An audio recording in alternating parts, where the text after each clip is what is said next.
السلام عليكم، مرحبا بكم في قناتكم شولوس سبور.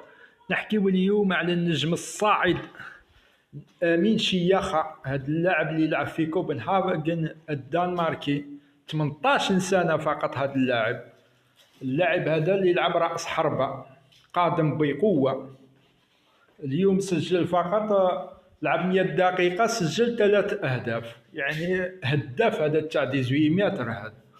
هذا نتمنى له يروح لكاشي كيب مليحه في اوروب، في هولندا، ولا هذا تبلاصتو تما.